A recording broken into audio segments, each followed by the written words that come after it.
break the chasm that lay between us.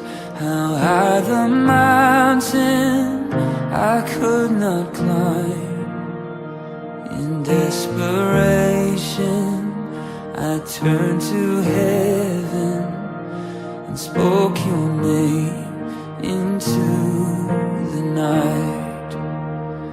Then through the darkness your loving kindness tore through the shadows of my soul.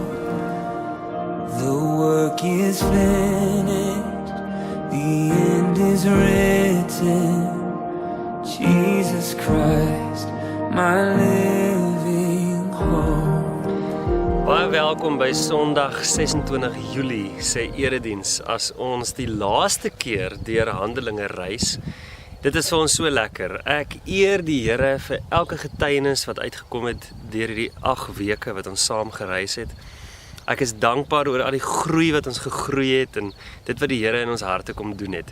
Ons het vir 8 weke saam met Lukas by 8 verskillende stede stilgestaan en 'n bietjie tyd vertoef. Ons het by Jerusalem gekom wat 'n plek van geesvervulling was. Ons het stilgestaan by Damaskus, 'n plek van roeping en nuwe potensiaal in ons lewens. Ons het by Joppe het ons grense oorgesteek en totale nuwe ervarings gehad en nuwe perspektiewe ontwikkel. Want wat God rein verklaar het, kan ons nie onrein ag nie. Was 'n amazing dag. Ons het by Antiochië het ons 'n roeping gekry en is ons uitgestuur, was 'n plek van uitstuur. By Filippi het die Here vir ons deure toegemaak en ander deure oopgemaak. Dit was 'n plek van koersaanpassings. By Athene is godsdiens afgebreek en het ons iets geleer van eie tydse evangelisasie. By Efese het ons groot gegroei en oorgange gemaak na dieper intimiteit met Jesus self. En nou is ons by Jerusalem, 'n plek van waarskuwing, 'n moeilike plek om by te eindig, maar tog 'n plek waar God dramaties met ons gaan werk. Daarvan is ek oortuig. Ek wil jou uitnooi om Handelinge 28 vers 16 tot 31 saam met my te lees. Ons gaan soms 'n bietjie stap en dan gaan ons lees en praat oor die teks en lees en praat. So Handelinge 28 vers 16. Paulus sê, na ons aankoms in Rome, het Paulus die vergunning gekry om op sy eie te woon met 'n soldaat wat hom bewaak.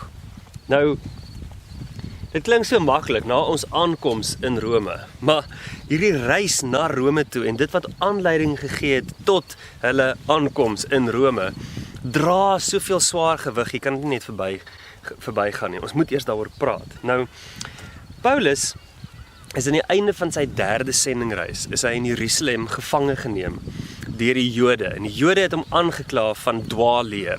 Hulle het allerlei verdigsels gehad en dinge gedink hy gedoen het en eintlik was hy totaal onskuldig. Maar op die einde van die dag word hy gevange geneem en ondervra deur 'n klomp mense.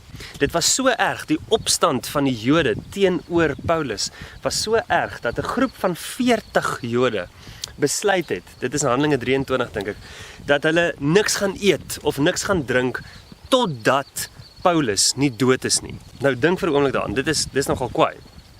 So hulle het 'n boodskap vir wat sy naam, Lysias dink ek, die gouverneur of die kommandant van die Romeinse offisier het hulle 'n boodskap gestuur om te sê dat hy moet vir Paulus laat kom op die voorwendsel dat hy nog 'n keer na sy saak wil luister en dan op pad na hom toe, dan sal hierdie Jode vir Paulus dan onderskep en hom doodmaak. So dis amper half een van die eerste sluipmoordenaars of sluipmoorde wat ons van lees.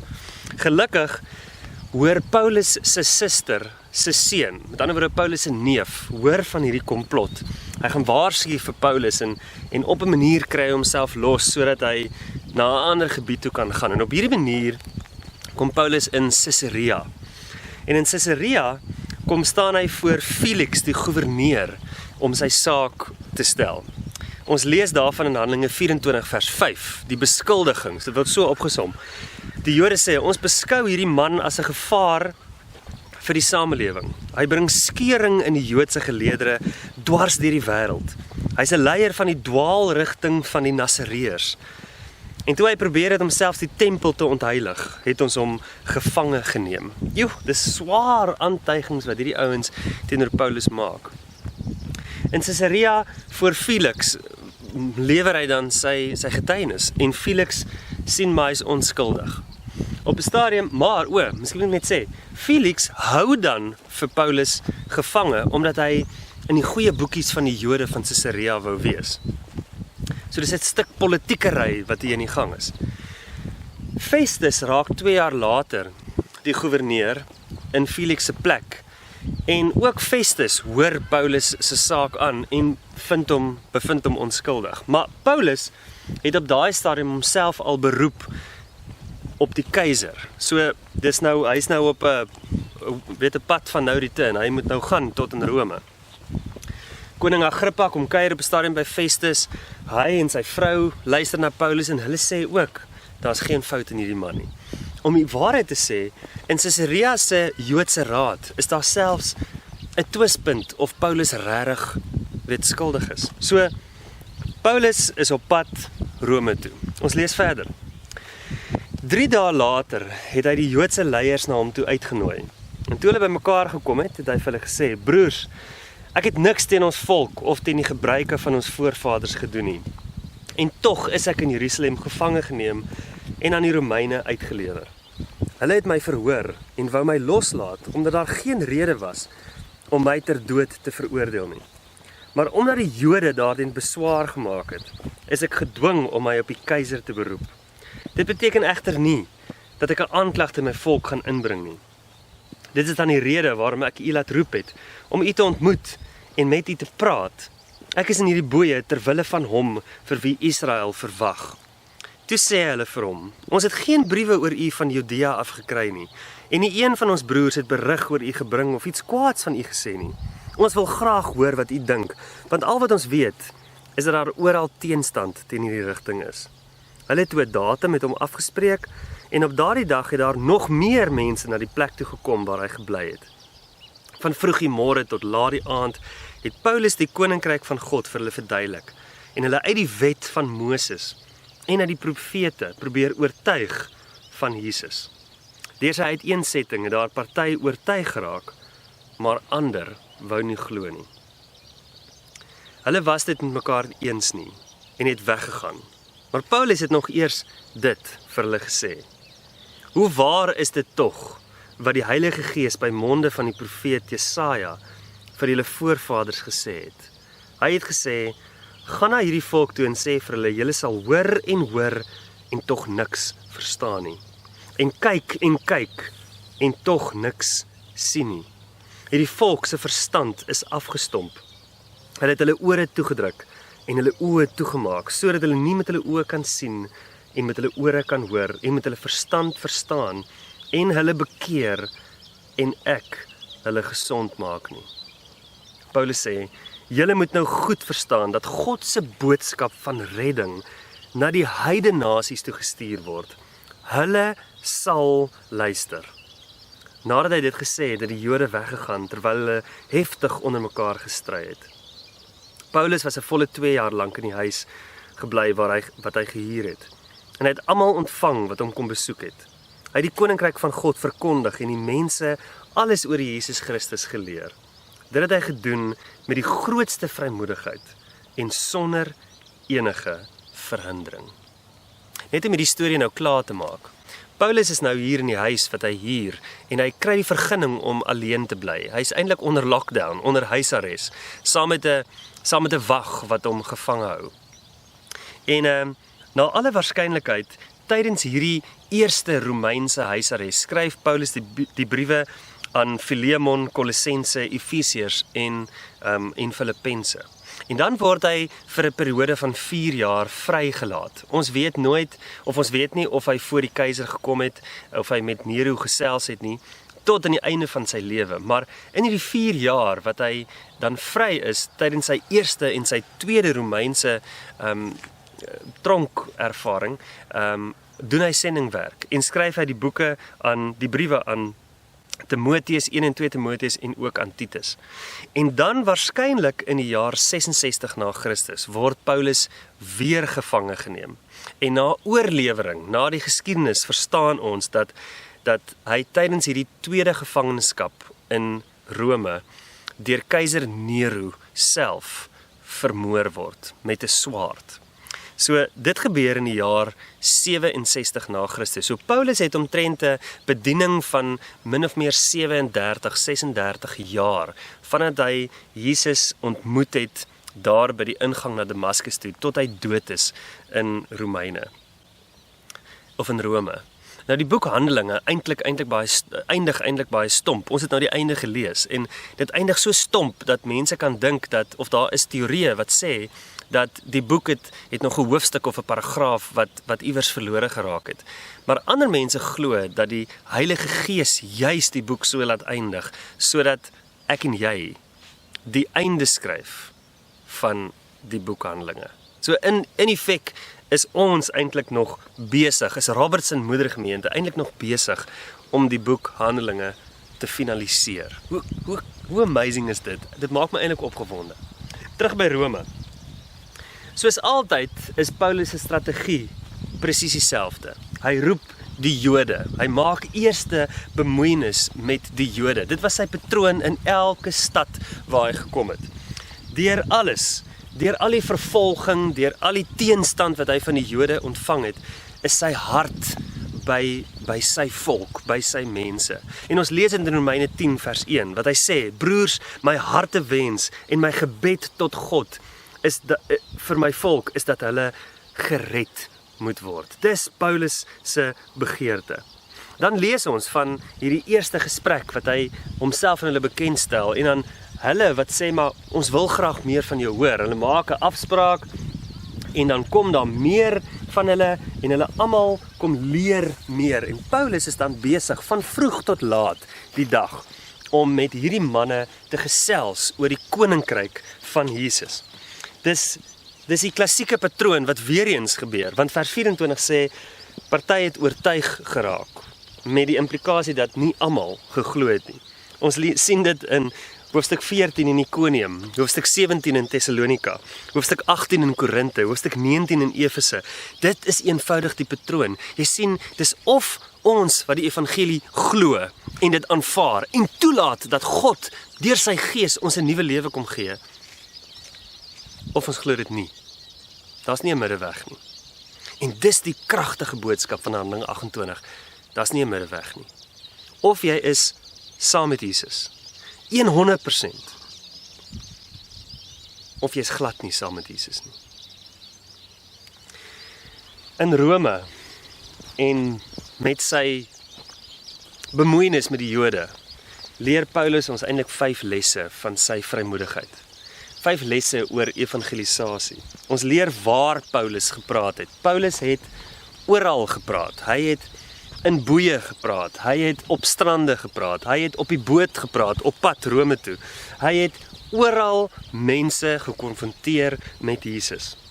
Jy sien, ons Suid-Afrikaners is dikwels so geneig om te dink ons kan net oor God praat by die kerk. Ons kan net oor godsdienst praat as ons by mekaar is vir 'n godsdienstige byeenkoms. Ons kan nie met mense praat oor Jesus by 'n braaivleisvuur nie. Dis so verkeerd. Ons moet uit ons comfort zones uitkom. Ons moet soos Paulus raak en vanuit dit wat God in ons harte doen, met mense begin praat. Dis die eerste les. Hy het ons geleer. Kolossense 4 vers 5 sê, tree met wysheid op teenoor hulle wat nog buite die gemeente is. Maak die beste van elke geleentheid. Wanneer jy boer saam met jou werkers, wanneer jy fietsry saam met jou pelle, wanneer jy tee drink saam met jou vriendinne, praat oor Jesus. Oral. Dis die les wat Paulus vir ons leer. Paulus leer ons hoe om te praat. Want hy praat met liefde. Hy's lief vir sy volk. Hy het 'n besorgdheid oor hierdie mense, Romeine 10:1. Maar hy praat ook vanuit die Bybel. Paulus het nêrens in die boek Handelinge, het hy sommer net gepraat nie. Hy het altyd vanuit die woord gepraat. Selfs in Athene, toe hy binne die konteks van die Atheners die Bybel gebruik, maar nie eers die Bybel aanhaal nie. Jy verstaan, hy is so slim. Met ander woorde, hy praat altyd vanuit die woord. Die bron van sy gesprek is altyd die woord van die Here. Ons leer ook wanneer Paulus gepraat het. In hierdie konteks, vers 17, hy het dadelik gepraat. Hy het nog nie eens sy tasse uitgepak nie, 3 dae nadat hy in Rome kom. Hy het net 'n huis gesoek en 'n huis gekry en dadelik die Jode genooi. Hy het dadelik gepraat. Hy laat nie gras onder sy voete groei nie. Hy het gepraat sonder om moeg te word, vers 23. Van soggens vroeg tot die aand laat. Hy het nie opgehou nie, want 2 jaar later, toe praat Paulus nog steeds. Dis nog steeds besig. Hierdie man het 'n uithou vermoë wat ons nie het nie. Hy het met vrymoedigheid gepraat, vers 31. Met die grootste vrymoedigheid en sonder enige verhindering staan daar in daai teks. Paulus doen sy eie woorde aan Timoteus in 2 Timoteus 4 vers 2 gestand, wat hy sê, verkondig die woord, hou daarmee vol, tydig en ontydig, weerlê, bestraf, bemoedig, deur met alle geduld onderrig te gee.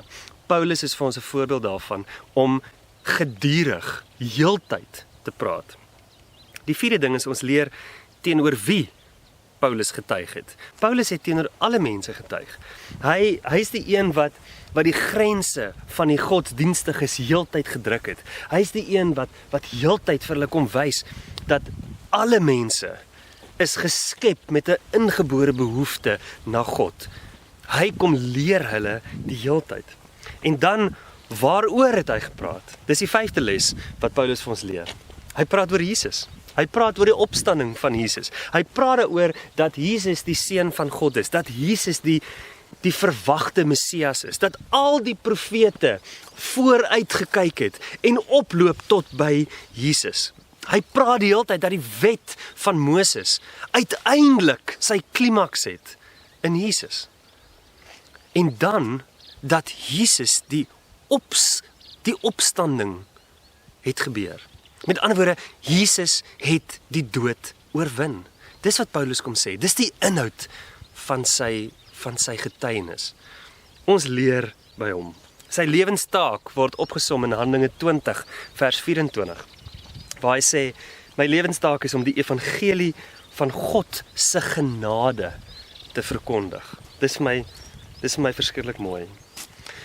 Maar dan gebeur wat in elke stad ook gebeur het. Daar kom verset. Daar kom opstand. Daar kom, soos altyd, Jode wat sê, hierdie kan ons nie glo nie. Daar kom Jode wat uit hulle amper half 'n selfsugtige eie waan begin sê, maar hierdie kan nie die waarheid wees nie, ons glo nie dit nie. Maar dan gebeur daar 'n baie vreemde ding. In die sin dat Paulus amper half 'n heilige woede ontwikkel. En terwyl hulle, ek sien hulle amper so half in die deur staan, en terwyl hulle besig is om uit te staan, of uit te stap, dan sê hy hierdie laaste ding, en hy haal in sy heilige woede 'n teks aan uit Jesaja 6. Nou lees saam met my Jesaja 6 vanuit Handelinge 28. Hulle was nie mekaar eens nie en het weggegaan, maar Paulus het nog eers dit vir hulle gesê. Hoe waar is dit tog wat die Heilige Gees by monde van die profeet Jesaja vir julle voorvaders gesê het? Gaan na hierdie volk toe en sê vir hulle, julle sal hoor en tog niks verstaan nie. En kyk en tog niks sien nie. Hierdie volk se verstand is afgestomp. Hulle het hulle ore toegedruk en hulle oë toegemaak, sodat hulle nie met hulle oë kan sien en met hulle ore kan hoor en met hulle verstand verstaan en hulle bekeer en ek hulle gesond maak nie. Jo, dis harde woorde hierdie. Paulus sê, hierdie skrif het uiteindelik weer eens tot vervulling gekom. Presies wat Jesus ook gesê het, want Jesus kom haal Jesaja 6 aan in Matteus 13, wanneer Jesus praat oor die Jode wat nie die gelykenisse verstaan wat Jesus oor praat nie. En dan ook in Johannes 12, wanneer Jesus sê, die Jode kan nie glo nie, want hulle erken nie vir Jesus as die enigste saligmaker nie. So wat Jesaja 6 kom doen is, Jesaja 6 kom sê, daar kom 'n tyd, en dit is nou, dat julle sienende blind sal wees en horende doof sal wees en julle harte sal so verstomp raak, so afgestomp. Die Grieks, in die Grieks staan daar letterlik dat hulle, die Afrikaans sê verstand word afgestomp, maar die Grieks sê hulle harte is verdik. Hulle harte word so dik dat hulle nie meer God kan aanvaar nie, dat hulle nie meer God kan hoor nie. Hoe lyk iemand wat horende doof is, of wat sienende blind is? Ons almal ken sulke mense. Dis mense wat so uit hulle eie geregtigheid en so uit hulle eie sinnige hoogmoed altyd 'n antwoord het. Hulle kan nie leer by iemand anders nie. Hulle het nie 'n leergierige gees nie. Hulle het nie 'n leerbare gees nie. Hulle is nie nederig genoeg om ander mense se opinies te kan hoor nie. Horende doof en sienende blind is mense wat so met hulle self besig is dat hulle God mis. En dis wat hierdie teks kom sê. Hulle harte is so verdik. Geen wonder dat Jesus dit self kom sê het in Matteus 16 vers 24. As iemand agter my aan wil kom, moet hy homself verloon. Hy moet sy kruis opneem en my volg. Want wie sy lewe wil behou, sal dit verloor. Maar wie sy lewe ter wille van my verloor, sal dit terugkry. So Jesus kom sê dat as jy 'n disipel van my wil wees, dan moet jy tot 'n einde van jouself kom. Jy moet op 'n punt kom in jou lewe wat jy nie meer belangrik is nie. Wat God belangriker is. Jy verstaan daai ding. Dit is 'n baie belangrike ding om te verstaan in ons geloof. Dat Jesus wil hê ons moet besef dat dit gaan nie oor ons nie. Dit gaan oor hom. Hy is die belangrike. Dit is wat hier gebeur. God wil hê ons moet besef dat ons in nederigheid, maar ook in afhanklikheid voor hom moet kniel en moet sê, ek lê my lewe neer. Jy sien, dis wat ware bekering beteken. Dis wat wedergeboorte beteken. Dit gaan nie meer oor my nie, dit gaan nou oor God, want hy het my vrygekoop, hy het my nuut gemaak. Ek hoor sy woord, ek sien sy wonderwerke, en ek reageer op dit. Jy sien, die eerste keer wat Jesaja 6 uitgespreek was Jesaja se boodskap aan die volk, omdat hulle in sonde was. Hulle het baie pertinente sonde gehad, wat hulle weerhou het. Hulle het vreemde afgode aanbid, hulle het God vervreem, hulle het nie meer na God gekniel nie. Hulle het nie meer na God gedraai nie. Hulle het na hulle self en hulle eie geregtigheid gedraai. En in daai konteks kom Jesaja en sê, julle is horende doof, julle is sienende blind. In Matteus 13 gebeur die presies dieselfde. Wanneer Jesus sê, hierdie Jode kan my nie meer aanvaar nie. Wanneer Jesus dit sê. In Johannes 17 sê hy dit ook. Johannes 12, wanneer hy sê in vers 37, alhoewel Jesus so baie wondertekens vir die mense gedoen het, het hulle tog nie in hom geglo nie. En so moes die woorde van die profeet Jesaja, Jesaja 53 vers 1, vervul word. Here, wie het geglo wat ons gehoor het, en aan wie is die mag van die Here geopenbaar? Waarom hulle nie kon glo nie, sê Jesaja ook elders, en dit is Jesaja 6, God het hulle oë blind gemaak en hulle verstand laat afstomp, sodat hulle nie met hulle oë kan sien en met hulle verstand kan verstaan en hulle bekeer en ek hulle gesond maak nie. Hoor jy hierdie teks? Hoor mooi, vers 37 sê, hulle het nie in Jesus geglo nie. Maar vers 39 sê, hulle kon nie in Jesus glo nie. Jy sien, want daar was so baie geleenthede vir hulle om te glo, maar hulle het dit elke keer verwerp. Hulle het elke keer gesê, hierdie is nie die seun van God nie. Hierdie is nie die ware openbaring van God nie. Hierdie is nie die goeie herder nie. Hierdie is nie die wingerdstomp nie. Hierdie kan nie wees nie. Soveel so dat God op 'n punt gekom het. En hulle 'n ongeloof gegee het. Hoor mooi. Die beginsel wat ons hieruit leer, is dat 'n doelbewuste ongeloof van die volk 'n tydelike, soewereine ongeloof deur God geword het. So die beginsel is dat hy wat nie wil glo nie, mag dalk op 'n punt in sy lewe kom wat hy agterkom dat hy nie meer kan glo nie. Ek weet nie wat se ongeloof in jou hart leef nie. Ek weet nie wat se stuk ongeloof daar vanaand of vandag in jou hart is nie. Die hoop wat ek vir jou wil gee, is Jesaja 6 vers 13. Wat die hoop gee dat daar 'n stomp sal oorbly. Soos van 'n akkerboom of 'n terpentynboom 'n stomp bly staan wanneer dit afgekap word, so sal daar vir die land 'n stomp oorbly, die gewyde geslag. Wat hierdie teks kom sê is dat daar 'n hoop is vir ons, dat daar 'n hoop is vir mense, dat God 'n kans vir ons gee. Hierdie kans is nou. So wat hier gebeur in Handelinge 28, hier by die stomp wat oorbly, is dat Paulus sê dat sy aandag verskuif, God se aandag verskuif van die Jode na die heidene nasies toe. En hulle sal luister.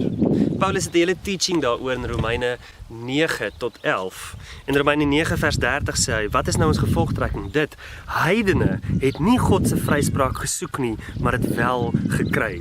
Die vryspraak deur die geloof. Israel daarenteen het 'n wet gesoek waardeur hulle God se vryspraak sou kon kry.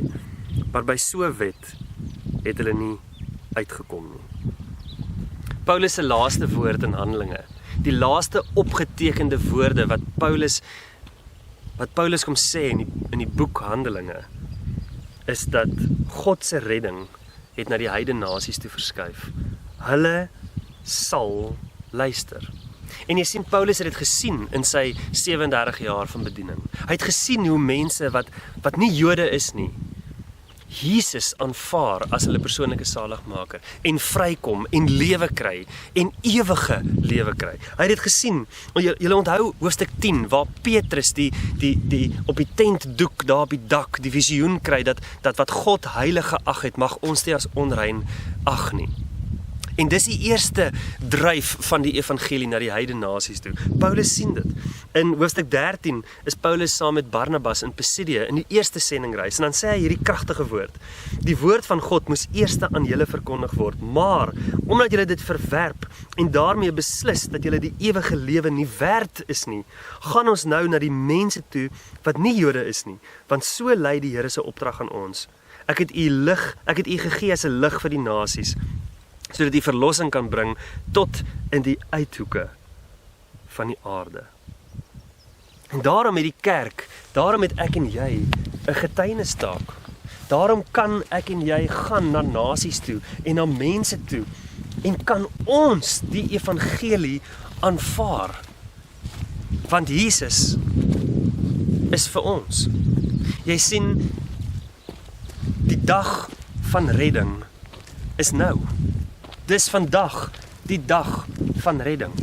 Dis nodig vir my en vir jou om te besef dat as ons nie meer wil glo nie, dan moet ons op 'n punt kom dat ons wel glo. Want daar's 'n stomp, daar's hoop.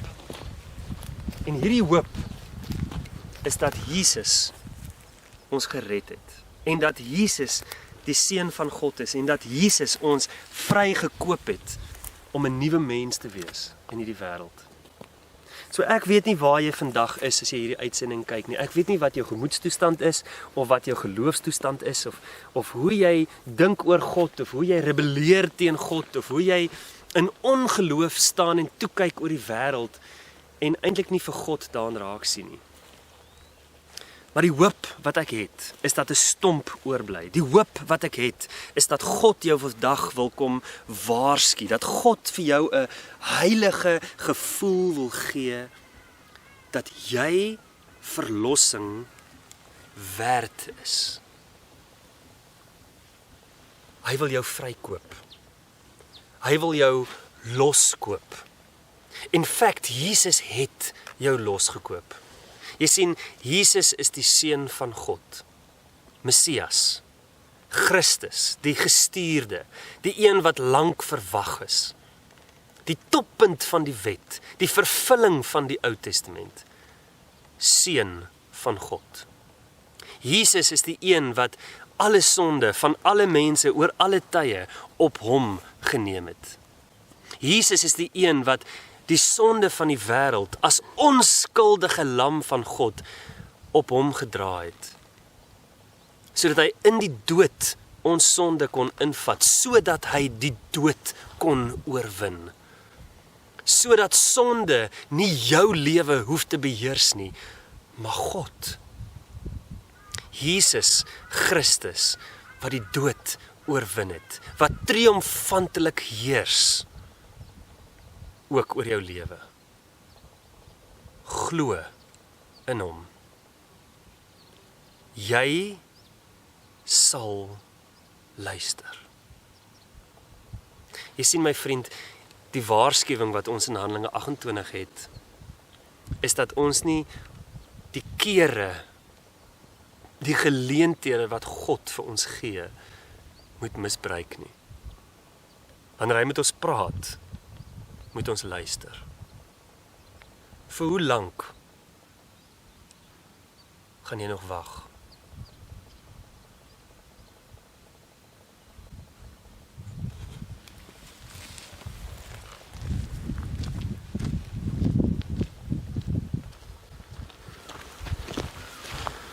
Bid saam met my. Here, ek kom vra dat U in U grootheid en U rykdom U self aan ons sal kom openbaar. Dat U Vader wat U Seun gestuur het, Jesus, U wat die koning is van die ganse wêreld, U wat die heerser is, U wat deur wie die wêreld geskep is en vir wie die wêreld geskep het. Here, dat U Uself in ons sal kom openbaar. Dat ons tot 'n einde van onsself kan kom. En dat ons kan hoor, dat ons kan sien, en dat ons kan verstaan, dat in U daar waarheid is. Ons wil voor U kom kniel, Here, as die enigste almagtige God, en ons wil ons lewens kom neerlê. Vader, vergewe ons sondes, en help ons om te verstaan dat U vir ons 'n taak het, 'n opdrag het. Ons eer U as ons God en ons koning. Amen. Die Here het 'n plan met jou lewe. Daar's 'n stomp wat oorgebly het. Daar's hoop. Aanvaar hierdie uitnodiging van God vandag om jou hart en jou lewe vir hom te gee. Aanvaar die uitnodiging van die Gees van God wat vir jou sê, lê jou lewe neer, neem jou kruis op, kom tot 'n einde van jouself en bely Jesus as jou enigste saligmaker. Mag die genade van God die Vader en die liefde van sy Seun Jesus Christus en die teenwoordigheid van sy Gees by jou wees. Gaan in vrede, want God se vrede is vir jou. Amen.